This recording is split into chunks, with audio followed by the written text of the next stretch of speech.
What is up, everyone? It's Quinn here, and in today's video, I'm going to be running through my top 24 wide receivers and then also breaking these players up into tiers. So I believe I have 7 tiers for these top 24.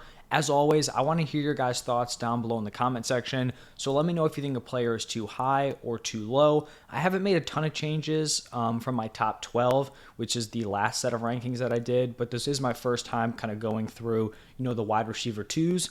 And I do think there is a lot of variance in that tier. So I want to know what you guys think. These rankings are going to be more based for like PPR, half point PPR scoring. So just kind of keep that in mind. And then if you enjoy the content, do me a huge favor, hit that like button and subscribe to the channel. But let's jump right into it. And we're going to start it off with my 2 tier 1 wide receivers. Just going to throw these guys in here together because I feel like it's pretty consensus at this point. Justin Jefferson at number 1, Jamar Chase at number 2. Jefferson was the wide receiver 1 in total points last season, and then the wide receiver 2 in points per game behind Cooper Kupp, depending on how you view like the the total games threshold. I believe Cooper Kupp played at 9, so maybe you count it, maybe you don't. And he's pretty much just the total package in terms of a guy who has a wide receiver 1 overall ceiling, but then also very, very safe because he's still very young. He's not going to fall off an age cliff, and he's pretty much on the exact same offense he was last season. On the other side for Chase, despite missing 5 games last season, on a point per game basis, he was still great, was the wide receiver 4 in points per game. I just think both of these players are still getting better. They haven't hit their peaks yet, and then are just very safe, and not safe in the terms of like their low upside, but just safe compared to some of these other older wide receivers where maybe they regress. The likelihood of Jefferson and Chase actually regressing in ability is just very, very low at this point. So those are my tier 1 wide receivers. Now shifting into tier 2, going to talk about these two guys together also. Have Cooper Kupp and Tyreek Hill. I actually think both of these players carry pretty similar ceilings to Justin Jefferson and Jamar Chase, but I just think they have a little less safety. We've seen Kupp be the wide receiver 1 in points per game over both of the last 2 seasons, 25.9 PPR points per game in 2021, which is just absurd, and then 22.4 last season in, I believe, 9 games. Like I said earlier, I do think he carries some risk as a 30-year-old wide receiver coming off a season-ending ankle injury, and then there are also some question marks about Matthew Stafford there. But I also just think that Cooper Kupp has room to regress and still end up paying off, at this wide receiver 3 price tag. And then for Tyreek Hill, coming off a great first season with the Dolphins, was the wide receiver 3 in points per game at 20.4, and was actually even better in the games where we're just looking at the Tua starts. He is getting a little bit up there in age at 29, not quite as old as Cooper Kupp, and now there's some potential legal thing going on. I think the initial report about his legal situation shouldn't really think you'd be leading to a suspension, but I do think there's some stuff where it's like they take into account your past offenses, and Tyreek Hill isn't exactly clean in that department. So we'll see how it plays out. Not going to dock him at this point, without any talk of suspension. So he is still like a locked-in top 5 pick for me in redraft leagues. Now moving into tier 3, a decently large tier here. My wide receiver 5 is going to be Stephon Diggs. I just think he's a very solid mid-tier wide receiver 1. He's played 3 seasons with the Bills. He has finished as the wide receiver 3, the wide receiver 9, and then the wide receiver 5 in points per game. So I feel like this is kind of like a nice mid-tier ranking here for Diggs. He consistently commands targets at a high level. He's been top 5 in total targets in each of the past 3 seasons. And he's also attached to Josh Allen and just one of the best offenses in the NFL. So a guy I really like, as my wide receiver 1. Now moving over to my wide receiver 6, this is going to be Amon-Ra St. Brown. And this is probably going to be one of the more bolder takes, I guess, I have in this video. And some of you guys probably aren't going to like this ranking. You think it's too high.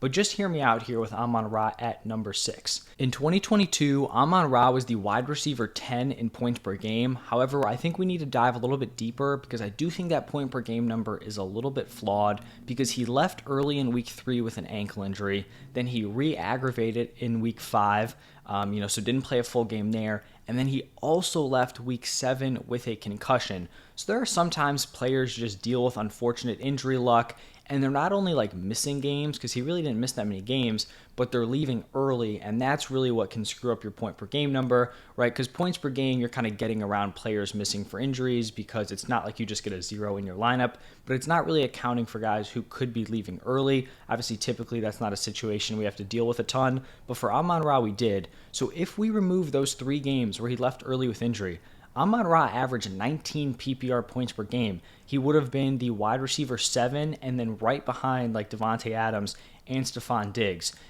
Amon-Ra is heading into year 3. He still hasn't hit his ceiling. I also don't think this Lions offense has peaked. Like, the weapons around him still aren't great. It's not like they brought in a bunch of studs. We still don't know what we have in Jameson Williams, and then he's also suspended to start off the season. So I just think that if Amon-Ra didn't have those injury problems where he left early in 3 games, and we were looking back at Amon-Ra last year and he averaged 19 PPR points per game, I do think he would be ranked here as the wide receiver 6. So I think you're actually going to get him at a little bit of a value just because he dealt with some like injury stuff that's not something that's likely going to carry into the future. So I do think he's actually going to be a value this season. And if he came out and hit 20 plus points per game, I honestly really would not be surprised here. Now, moving over to my wide receiver 7, this is where I have Davante Adams, and honestly, I have a really tough time deciding between Davante Adams and CeeDee Lamb. I think they're just, really close together, so I might honestly like flip them in my next set of rankings, but it's really close between those guys. But for Davante Adams, he's still in tier 3 here, and I do think he's kind of in an interesting spot heading into the 2023 season. It seems like people are souring on him a little bit. Like, his ADP has been dropping on Underdog. He's currently the wide receiver 9, so I have him as the wide receiver 7. So like, not crazy difference, but it does just seem like he's trending down in terms of the public fantasy perception on him. He's coming off a season where he was averaging 19.7 points per game, was the wide receiver 6 in points per game, and he's just another one of these elite wide receivers that's kind of getting up there in age a little bit. But compared to some of the other guys, I do think he has some additional red flags thrown in there. There have been some questions about Jimmy G's health. Like, is his contract just going to be void if he can't get healthy? My personal view on that, now I could be wrong, let me know what you guys think. I think the Raiders would have to have been more aggressive throughout this offseason, even right now, in terms of getting another quarterback in that room if they were truly concerned about Jimmy G's health. So I do think that Jimmy G's probably going to be good to go. I think the Raiders would kind of be panicking if they were actually truly concerned about that. But I still think that going from Derek Carr to Jimmy G is a pretty solid downgrade. Like, I still think Jimmy G is going to force feed Davante Adams, but is it going to be significantly more than last season? Because last year, Davante Adams averaged 10.6 targets per game. He was second in total targets, and he had the highest target share in the NFL. But he was also number 2 in deep targets. That deep target area is definitely where I feel like we're probably going to see a fall off for Davante Adams. And I also think he, kind of overachieved in the touchdown department. 14 touchdowns last season. Are we going to see that again on this Raiders offense? It's possible, but I definitely don't think that's like the baseline for production here. I still think Davante Adams will be a mid-tier wide receiver 1, but I think I'm just a little bit less confident in his ceiling this year compared to over the last few seasons. Then in my wide receiver 8, I'm going to have CeeDee Lamb, and I do really like Lamb this season. I've already talked about him a bunch, but we actually saw Lamb take a big leap last year in production with less than ideal, conditions around him. If we remember back to last season, Week 1, I believe the Cowboys were playing the Buccaneers, and Lamb flopped. I think it was a gross game on both sides, but Lamb only caught 2 passes for 29 yards, and then Dak Prescott got hurt towards the end of that game. People were panicking. People were burying CeeDee Lamb for redraft. I remember being in leagues where he was getting sold off for like a back-end wide receiver 2 because people were like, oh, he didn't look good with Dak. Now he's going to have a backup for a significant portion of the season. People were not, very thrilled on CeeDee Lamb moving forward. He ends up finishing as the wide receiver 7 in points per game, and that was with Cooper Rush starting 5 games and then Dak also underperforming once he came back from injury. I think that even if the Cowboys offense kind of slows down a little bit this season, maybe they go a little bit more run heavy, I still think CeeDee Lamb will be able to maintain his 2022 production as long as Dak Prescott is back to normal. And then if maybe they kind of keep rolling with the same offense, even though they've changed up offensive coordinators, I still think CeeDee Lamb is a guy who definitely hasn't hit his fantasy ceiling and is very interesting heading into the 2023 season. Now, my final tier 3 wide receiver is going to be A.J. Brown, probably a little bit lower on Brown than consensus. He averaged 17.6 PPR points per game last season. I honestly expect similar production out of A.J. Brown. Like, he was wildly efficient, like he always is. Also solid in the touchdown department, scoring 11 touchdowns. I just don't know if there are any factors that lead me to believe he's going to take a jump forward. Like, pretty much the same offense. You probably have Devonta Smith, who's going to be better this season. You bring in a pass-catching back in DeAndre Swift, even though I don't know how involved Swift is actually going to be in that offense, at least from like a receiving perspective. So I just think Brown is kind of in the same spot, which I think is kind of fair for him being ranked here as my wide receiver 9. Now, shifting into tier 4, my wide receiver 10 is going to be Garrett Wilson, and I do think an argument could be made for Garrett Wilson to be in tier 3.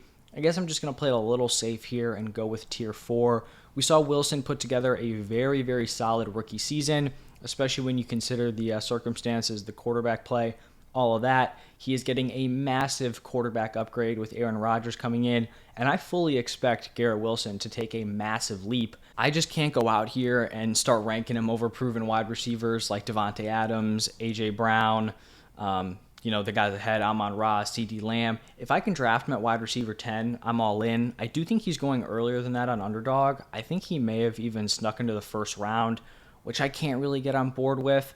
I understand the upside, but I just feel like when you start picking them like wide receiver 8, somewhere in that range, you're getting really close to a ceiling projection, because I think going from where he was last season to the wide receiver 8, like that would be a fantastic outcome. That would be a huge jump, and you're kind of expecting that as like the baseline, which I can't get around on, but I do think he's a solid back-end wide receiver 1. Will probably be someone I have more shares of in more casual leagues compared to like best ball or more competitive redraft leagues. Now, the other player I have in tier 4 is going to be Jalen Waddle. And when we look back at last season, Jalen Waddle's splits with and without Tua were pretty crazy. So Tua missed 4 games last season in terms of the regular season. And then he also played in one where he, I believe, left with injury, and he had sub 40% of the snaps.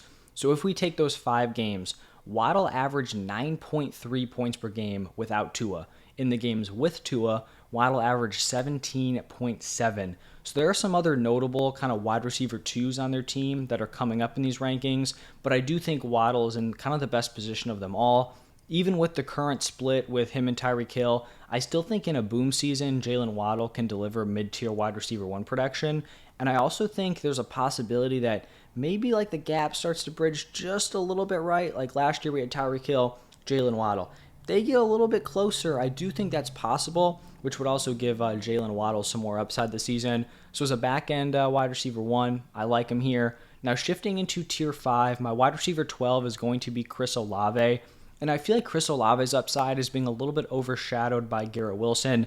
Obviously, he's not getting the same type of quarterback upgrade, and the offense is probably not going to be close to as good. But Chris Olave is a guy who had a very impressive rookie season. In terms of fantasy points per game, he was actually the rookie wide receiver 1. And then he is also getting a significant quarterback upgrade, going from like the Jameis Winston, Andy Dalton combo, now to Derek Carr, who obviously is an Aaron Rodgers level, but I think a solid quarterback who just proved he could support his weapons last year with Devontae Adams. So I think Chris Olave is a solid like fringe wide receiver 1 pick. Continuing tier 5, I have T. Higgins as my number 13. I think similar to Amon-Ra, T. Higgins is another guy whose point per game numbers in 2022 were pretty like screwy, if we're being honest. And if you had T. Higgins, he was probably one of the most frustrating players to roster last season due to his injuries. And he really wasn't even a spot where he was like leaving games early like Amon-Ra. He did leave week 1 with a concussion, so that happened once. But then in like week 5 and week 14, he was injured heading into the game, and then they ruled him as active, and then he just barely played. So week 5, he ran only 6 routes due to an ankle sprain. And then in week 14, he ran 1 singular route from a hamstring strain. If we take out those 3 games, he jumps from the wide receiver 19 to the wide receiver 12 in points per game, and he would have been at 15.4 points per game. And those numbers were pretty much identical to what he put up in 2021. So I feel like Higgins is a strong bet to finish as a back-end wide receiver 1, high-end wide receiver 2. I think he has like mid-tier wide receiver 1 upside in like a Joe Burrow, goes beast mode, MVP season, where the whole offense just goes crazy. Or he also has some upside if Jamar Chase misses like a significant portion of the season and he steps up as the wide receiver 1. But I think this is a fair ranking here for T. Higgins. A guy who I think is in a very similar spot to T. Higgins is going to be Devonta Smith, who I have as my wide receiver 14. Like I said, I think he has a very similar range of outcomes. He was the wide receiver 13 in points per game last year at 15 points per game. I think he is still likely improving as a player heading into year 3 on a good Eagles offense. Jalen Hurts looked great last year. Just a solid high-end wide receiver 2 in my opinion. Now I think this is where the rankings really kind of start to go all over the place. I think most people have that top 14 locked in. Like I feel like Higgins, Devonta Smith, most people view them as high-end wide receiver 2s. I think once we get to wide receiver 15, that's where things, just go all over the place. My wide receiver 15, starting tier 6, is going to be Calvin Ridley. And I'm totally honest, like he's a very tough guy to rank. He's going to end up leading my tier 6, which in general I'm not super high on. Like I don't really love the guys here going in tier 6, don't really love their values, especially some of the dudes later on in this tier. And obviously the clear red flag here for Ridley is that he has played in 5 total games over the last 2 seasons. And I initially did not have Ridley this high. Like when I was seeing him on Underdog being drafted like mid-3rd round, I'm like, yikes. Like that seems way too risky with the fact that he didn't play at all last season. But then the more I looked into it, the last time we saw Calvin Ridley over a full season, he was the wide receiver 4 in points per game at 18.8. He's stepping into a spot where he's going to be the wide receiver 1 for an offense that should be, pretty good this year in 2023. Probably a team that can push for like a top 5 unit in the NFL. And he's 28 years old, so it's not like he's at a point where he has likely fallen off a cliff physically. There could definitely be some rust, but I even think that with some rust, Ridley is kind of a fair value here at wide receiver 15. Now, if I did like some of the other guys in this range more, then I'd be fine moving him back. I'm just not a huge fan of a lot of the guys going in this tier. So I think if Ridley is the same dude we saw in like 2020, and then 2021, he was a little underwhelming, but like it was like a 5-game sample size. If this is the same dude from 2020, he's probably going to be locked in as a top 10 wide receiver. So I'm honestly fine like ranking him at wide receiver 15, even though it feels a little uncertain, just because I'm also have some, question marks about the guys going after him. One of those guys is going to be Amari Cooper, who I have as my wide receiver 16. And I also think I'm a little bit higher on Cooper than consensus. And if we look back to last year, Amari Cooper's kind of like season splits were pretty much flipped from what I expected. Like I liked Amari Cooper as a target last season. I was like, he's going to be all right through the early stretch. Then once we hit, I think week 11 is when Deshaun Watson was back, or week 12, whatever that week was, Amari Cooper is going to be a stud. He's going to be a league winner. In 11 games without Deshaun Watson, Amari Cooper averaged 16 points per game. So I remember last season, I'm like, wow, he's balling out with Brissett. We're going to get Deshaun Watson back. He's going to be like 18, 19 points per game. Unfortunately, it did not go that way. In 6 games with Deshaun Watson, Amari Cooper fell to 11.6 PPR points per game. Unfortunately, Watson just did not look like the same guy that we had seen, throughout the rest of his career in those 6 games. Personally, I'm going to be betting on this Browns offense. I'm going to be betting on Deshaun Watson bouncing back. I think this team is going to be more pass-heavy than people are expecting. They lost their 3rd down back in Kareem Hunt. They haven't added to the running back position, not even another guy to shoulder a significant role on the ground with Nick Chubb. They go out, they trade for Elijah Moore. They also draft Cedric Tillman. And then we also look at Amari Cooper, who prior to last season hadn't broken a 23% target share in his career. Last season, he was at 26.1%. If he keeps that target share with increased pass attempts for this offense and Deshaun Watson playing at a high level, I do think his ceiling is pretty interesting this season, and I do like the bet on him at his current price. I guess on Underdog, I think he's like a back-end round 3 pick, 3-4 turn. I'm fine with that price. Now, my wide receiver 17 is going to be Keenan Allen, and I don't think I love this spot. I do think he's a tough guy to rank because if we had no risk of him falling off a cliff, I think he'd probably be higher than this. However, he's 31 years old. He missed time last season, and he did look kind of zapped athletically. Now, Keenan Allen was definitely never like an athletic freak. I think he ran in like the 4.7s, maybe even the 4.8 for his 40-yard dash, but I do think it looked like he took a step back last season. The thing is, his fantasy production did not. His fantasy production was actually pretty crazy. In 7 games where he had over a 70% snap share, he averaged 19.7 PPR points per game. I don't really think the addition of Quentin Johnston is going to affect his usage all that much. So in PPR and half-point PPR formats, I still think Keenan Allen honestly has a lot of juice this season. The risk is obviously that he athletically just, tanks and can't get it done or can't stay healthy. That's the risk here. But I honestly think that if he doesn't regress, you could be looking at a guy who's a top 12, top 10 fantasy wide receiver. So I'm willing to kind of take that risk here at the wide receiver 17. Now we're going to be getting into some players that I think most are going to have higher than me. And that's going to start off here with DK Metcalf as my wide receiver 18. He's rising to an early 3rd round pick on Underdog, and I just can't even get close there. Like, I don't really see, I'm not really seeing where that's coming from with him rising up to an early 3rd round pick. He was disappointing last season, was the wide receiver 25 in points per game, which was honestly pretty shocking because I think that's where he was drafted, but that was with the expectation that this team was going to be terrible offensively. Geno Smith ends up playing really well, and he turns in like a wide receiver 3 season. The glaring issue was 6 touchdowns in 17 games. Obviously, I don't think that's going to continue. He had double-digit touchdowns in, I believe, 2020 and 2021. Even if he did score 10 touchdowns last season, right? I think 10 touchdowns is a solid baseline. He was still the wide receiver 17. So it's not like, it's not like he was a Deontay Johnson where instead of scoring 7 touchdowns, he scored 0. He still was probably going to be a little bit underwhelming, especially now that he's being drafted as like a higher end wide receiver 2. And then I think when we're looking at this offensive situation, they go out, they draft JSN, and then they draft a pass catching back in Zach Charbonnet. So I'm not saying that JSN is going to kick DK Metcalf off the field, but I do think they're going to run significantly more 3 wide receiver sets because I think last year they were super heavy 2 wide receivers, but that's just because they didn't have anyone as the wide receiver 3. I think it was Marquise Goodwin, who is not a super great wide receiver 3 on a team. Now you have DK Metcalf, Tyler Lockett, JSN. They're going to have 3 wide receivers out there a lot. You also add the threat of a pass catching back. I just feel like compared to last year, the situation is much worse, if I'm being honest, for Metcalf. And he really wasn't even set up to do all that great last year, even with the touchdowns. So I'm a little bit, weary on DK Metcalf. I know he's super talented. I just can't get up there with a high-end wide receiver 2. I think mid-tier wide receiver 2 I think is fair. I would prefer to draft him in the 4th round. I know he's not going to be going there, so I probably just won't have any shares. But how are you guys feeling about DK Metcalf? Because I feel like when I lay this out, I really just can't get there with him as a high-end wide receiver 2. Another guy I can't really get with in the mid-3rd round is going to be Deebo Samuel. I have him as my wide receiver 19, and I know I'm also going to be lower on him than consensus. And this is not anti-Deebo in terms of talent. I believe he is a wildly talented player, but I feel like people are still pulling from his 2021 season.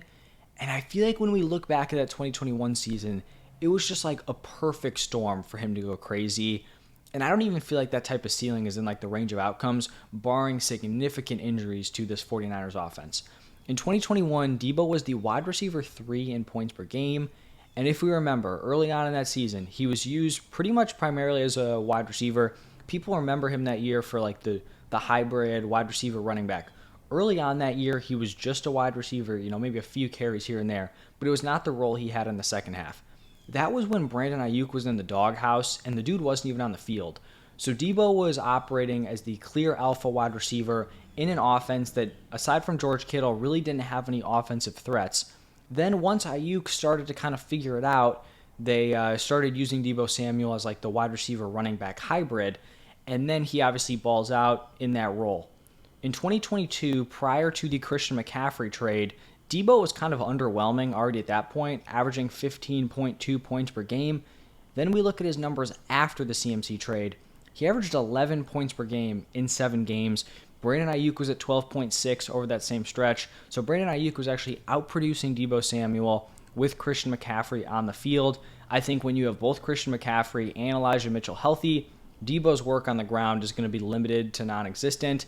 And now he's competing for targets with Brandon Ayuk, George Kittle, and Christian McCaffrey. Those are serious threats to any receiving volume. So I do think Deebo's going to bounce back in terms of efficiency and the touchdown department. but I'm really not expecting him to jump from like wide receiver 27 in points per game, which he was last year, up to like a top 12 guy. That's why I have him as like a mid-tier wide receiver 2. I think the talent is there. I just think barring like injuries to CMC and maybe Brandon Ayuk, like I just don't see the path here to him being a high-end wide receiver 2. And then the final player in tier 6 here is going to be DeAndre Hopkins, my wide receiver 20, and kind of a tough guy to rank because his landing spot is still up in the air. And I think honestly he could move up if he does hit, a solid landing spot. Last time I checked, I believe the Patriots are the favorites, which is definitely not ideal. He would probably stay right here. But if he goes like Bills or Chiefs, could definitely jump up at least a few spots. Last season, DeAndre Hopkins proved he could still perform at a very high level. Was the wide receiver 9 in points per game last year, 4th in target share, 2nd in air yard share. So D-Hop still has it. You're obviously hoping he doesn't regress.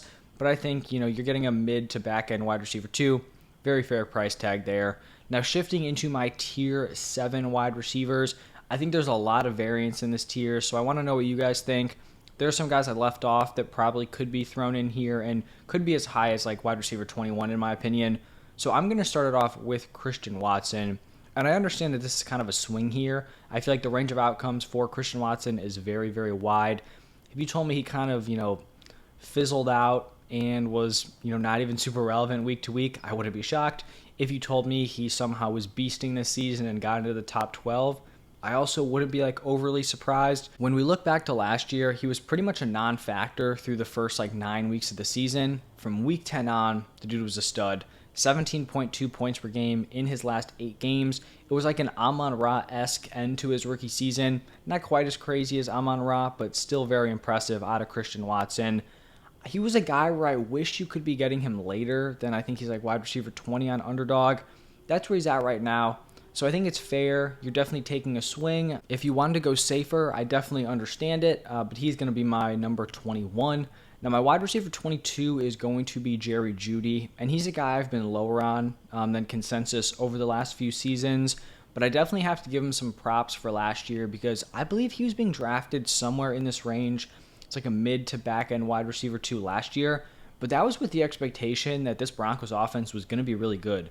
So he ends up finishing as the wide receiver 20 in points per game. So he pretty much like holds value from where he's being drafted, if I'm remembering correctly, while being on the lowest scoring team in the NFL, right? So he could have had a serious fall off.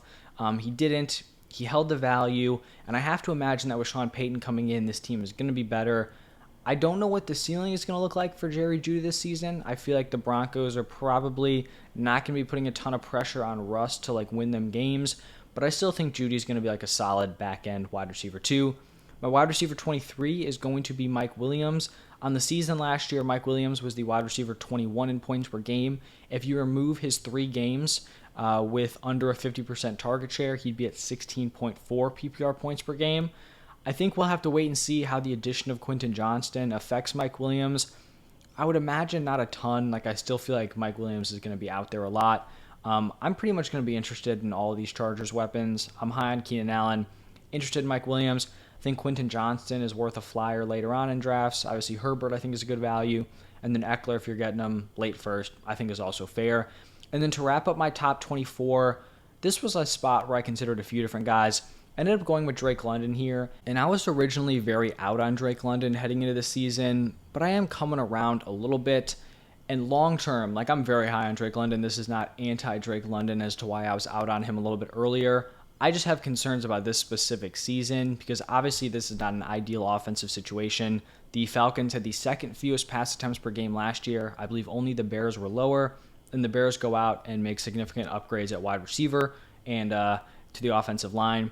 Then the Falcons also draft a running back at number 8, so kind of just locking in that super run-heavy approach. And then you have Desmond Ridder, who is, pretty much unproven at this point. However, I feel like the issue I was making with London is that I was evaluating him as if the Falcons were going to be like locked in for league worst passing attack. And it's possible they are league worst, but I feel like to use that as the baseline is unfair because there's really no way, to go down from it. And there are going to be surprises every year in terms of how offenses are, right? Like the Seahawks last year. People thought they were terrible. Fading Metcalf, fading Lockett. They end up being really solid, and Lockett obviously pays off. DK, I guess, kind of holds value. I'm not saying the Falcons are going to be like some great team this season, but if they go from, bottom 2 in pass attempts per game to maybe they're like number 22 to like 26, somewhere in that range where they're still in the lower end, but they're not just dead last. I think London could definitely outperform this ADP. He showed he could command targets at a very high level. 29.4% target share, 32.4% target rate as a rookie, which is crazy. So I'm willing to kind of, just take the swing here on a rookie wide receiver, a second-year wide receiver I'm super in on. And it's just at this point where I don't think anyone is like a slam dunk or has a crazy ceiling in this range. So if I'm super high on a player long-term, I might as well just, hope he can kind of put it together in the immediate season we're in right now. So that's going to wrap it up for my top 24. Like I said at the top, let me know how you guys are feeling about these rankings. I think I'm pretty locked in. I believe on like the top 14, give or take a few players like CeeDee Lamb, Devontae Adams. Those guys could flip. I think outside of that, like the wide receiver 2s after Higgins and Devonta Smith, I do think some of those players could be moved around a little bit. So I want to hear your guys' feedback. Thank you all for stopping by. Over the next, week or so, I should also have the quarterback and tight end rankings, so stay tuned for those. But thank you all again, and I will see you in the next one.